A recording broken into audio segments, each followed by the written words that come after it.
Côté culture, comptez sur nous, sur France Bleu Loire-Océan et comptez sur eux. Eux, ce sont près d'une trentaine de passionnés qui se succèdent chaque jour à 9h25 pour nous parler de cinéma, d'architecture, d'astronomie et tous les jeudis de livres.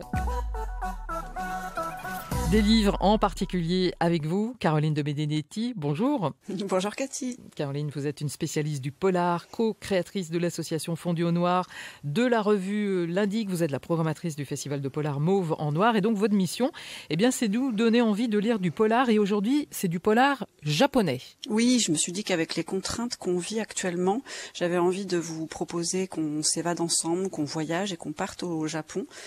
Si le polar anglo-saxon et nordique est bien connu du grand public, il y a d'autres auteurs étrangers passionnants à découvrir et le polar japonais a une tradition de longue date avec beaucoup de particularités.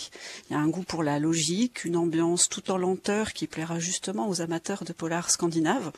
Il faut aussi compter avec des codes sociaux un peu difficiles à comprendre pour nous.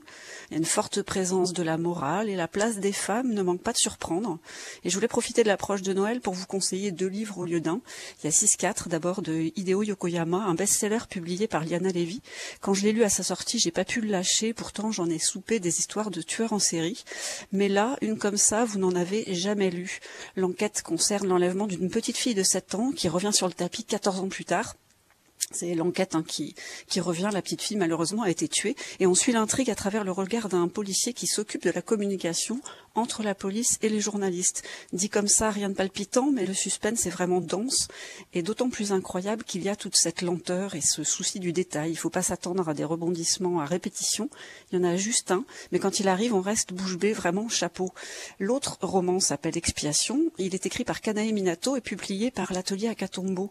Comme Yokoyama, l'autrice tisse sa toile autour de la disparition d'une enfant. Émirie jouait avec ses amis quand elle s'évapore et le mystère va se résoudre 15 ans plus tard à travers le portrait de toutes ses copines devenues adultes. Expiation est un polar psychologique tourné vers l'intime et ça devrait aussi pouvoir vous plaire.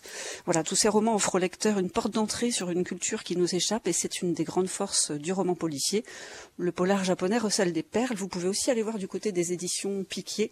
Attention, tout ça c'est des voyages dans l'envers de la carte postale, pas d'envie forcément de faire du tourisme tout d'un coup. Et puis en toute façon, on peut pas. Et pour finir, je vous recommande bien sûr le magazine L'Indique. Il sort la semaine prochaine en librairie et j'ai commis un article dans ce dossier spécial Polar et racisme. Merci Caroline de Benedetti. Toutes les infos sur le site fonduaunoir.fr.